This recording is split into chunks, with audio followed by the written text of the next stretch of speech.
Hello everybody, Mr. Lego Lover 55 here, and welcome to another LEGO set review. Today we're taking a look at set 70629, the Pirahna Attack. This set is recommended for ages 7 to 14 and has around 217 pieces. So taking a look at the box here, we've got, of course, the actual set here, the LEGO Ninjago movie logo at the top, and then the corner box art here with Lloyd there. Also got set info, list of minifigures here at the bottom. On the back it shows all the play features that are in this set and some of the scenes that you can create. And then here at the top, more minifigures. But that's pretty much it for the box, so let's go ahead and take a look at the set. So here is the Pirahna Attack set. So I'm just going to move some of these minifigures off to the side, and I think the first thing we'll just take a look at here is this sort of cart thing that this civilian is sort of using. So this thing is sort of an odd thing. You don't really see this very often in modern days nowadays, I guess. So, but I do like the design of it, I think. It works pretty well. It has a couple of moving parts. This can move out, although it's not really intended to. It's got these huge wheels, which are very useful for mockups, I'm sure. It's got this car piece right here. I believe that's supposed to be on like the front of like a car or something. I believe that's what that piece was made for. I'm not sure how I feel about that. Looks a little bit odd. Looks too much like it's meant for a car, but I do appreciate the use of that piece there. Just creative thinking, I guess. But yeah, I do like these lanterns though. They look really nice. I do like the use of these pieces. I don't really see these pieces too often, so I'm glad to get those in cheap sets, a $20 set at least. This thing does have a couple of stickers. It's got one there, and one right here. This one's probably the most difficult to put on. I didn't really enjoy putting that sticker on at all. But yeah, these pieces I don't think I've ever gotten in this color. I think that's like a nougat color or something. I really do like those in that color, so I'm sure that's very useful. And basically, the civilian can carry this just by having his hands hold on to these parts right there. Just, oops, very simply, like so. So, just like that. And you can just have him walk around, and then you can put a minifigure in there if you want. So, yeah, that's pretty much it for this little cart thing. Let's take a look at this Pirahna vehicle. Now, this is probably my favorite part of this set, because I really do like the design of this vehicle. So I guess main feature here is that you can open and close the mouth. This is as wide as you can open it, and you can pretty much close it all of the way down, which I really do like. I prefer to see it like this though, so yeah. I also do like these little tank things. I'm assuming those are supposed to be like air tanks, because I'm assuming this thing can go underwater. I'm assuming. It's got a couple of flick fire missiles here, which are difficult to shoot because the technic beam that they're attached to can move around, so if you want to like flick it by actually flicking it, it's a bit difficult. And then these things are also in the way, so it's a bit difficult to actually flick them, and sometimes you flick the whole construction off like that, so a bit difficult to use those there, but they are there if you do want to use them. So yeah. There are a couple of stickers here on this assembly. You've got, well, actually, you've got quite a few. So you've got two right here. You've got one on that side, one on there. You've got one right there, one there, one there, one there, there. And I think that's all of them, but that's quite a lot of stickers for just one vehicle. So I do understand why they did it for some of these places. Well, I honestly don't. I do think that the stickers do add to the look, so I feel like these ones I feel like were really well needed. However, this, I don't know, this one I feel like wasn't needed at all. I feel like they just, I don't feel like that one was really necessary to put there, but it's there, I guess. So I guess you don't have to put, you don't really have to put any of these stickers on. However, I feel most of these do add to the look of the set. Mainly this one and these two. And this one I wouldn't really say would, because you hardly ever see that sticker, so you don't have to put all the stickers on if you don't want to. So taking a look at the inside here, you can see it just inside there, it's pretty much hollow. But you can see here we've got one of the villains here, which we'll take a look at later. So you've got a couple of levers here, you've got some of these spike teeth right there. little control panel there to control the vehicle. And, I mean, that's pretty much it. So, yeah.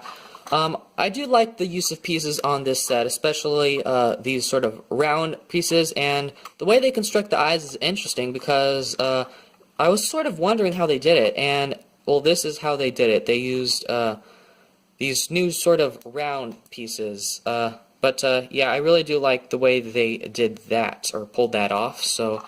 Yep, very neat. Just a lot of clever building techniques in this set, and I feel like that's the case with a lot of the movie sets. There's just a lot of clever techniques. That was definitely noticeable in the Lego movie sets, so yeah, definitely really like the use of pieces. But yeah, this guy can just go in here and you can hold on to the levers here, or controls, and you can have just that close up. And then here at the top, I forgot to show, this is supposed to be a little light, so I am assuming this thing can go underwater.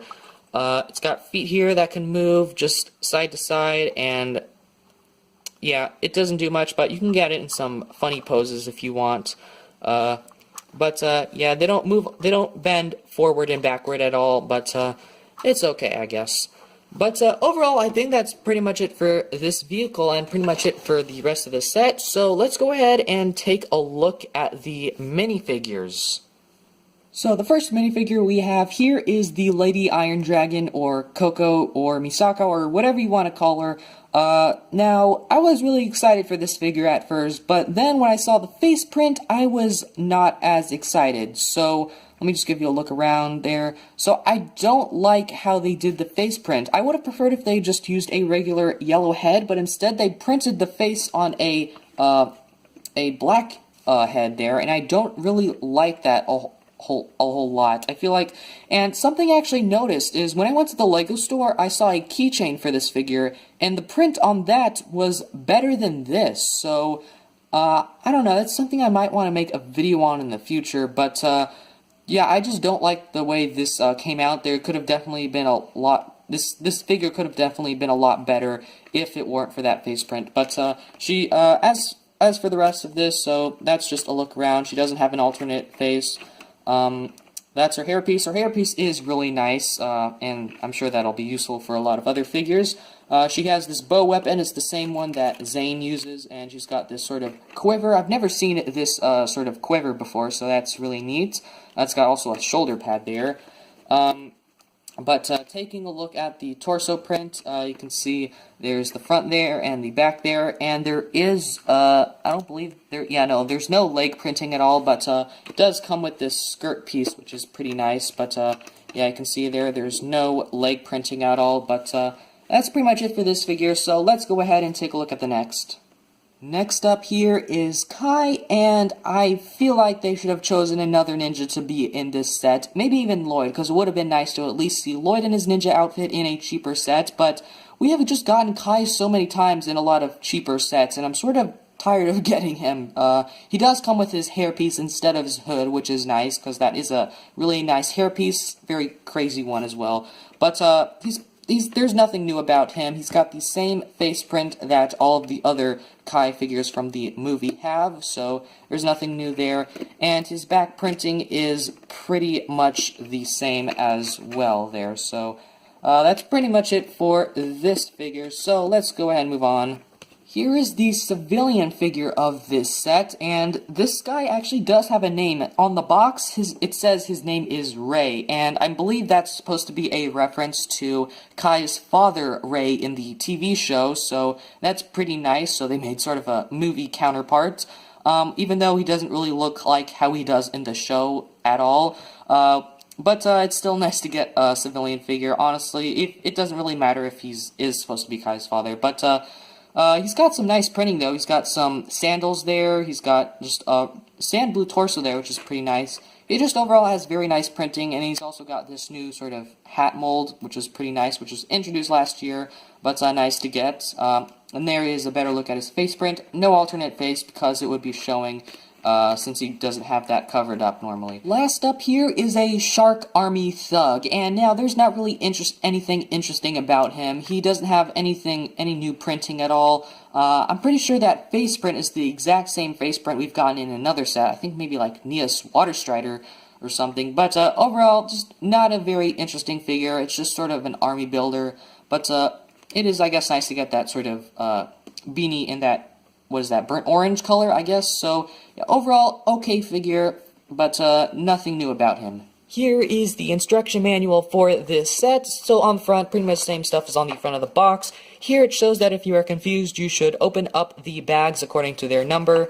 Instructions, instructions, instructions, more instructions, more instructions. The final product here, advertisement for the LEGO Life app, advertisement for the second wave of LEGO Ninjago movie sets, as well as the Lloyd Spinjitzu Master sets, and our good old list of pieces, and that's pretty much it. So let's go ahead and move on to the end of the video. So overall thoughts on this set, I love the Pirahna vehicle. I think the cart assembly is okay. I'm disappointed with the Misako minifigure. I'm tired of getting Kai. The civilian minifigure is probably my favorite minifigure in this set. And the Shark Army Thug is just another, just something I already have and I don't really want. So overall, this set is pretty okay. Definitely the main selling point for the set is probably going to be the vehicle. Well, probably it's going to be for the minifigures, but the minifigures are a bit disappointing, I guess. Especially Misako here with her badly printed face. But the civilian minifigure is probably my favorite just because of the printing. I think that's really well done there. But overall, I think this is an okay set. If you're into the Ninjago movie sets, this is, I guess, one worth picking up. However, I feel there are a lot of other better Ninjago movie sets that you can get for a better price. Like, there's, of course, the Water Strider. So, but overall, this is an okay set. If you really want to get it, then just get it. But that's pretty much all I have to say. So I hope you guys enjoyed this video. Thank you for watching, and keep building.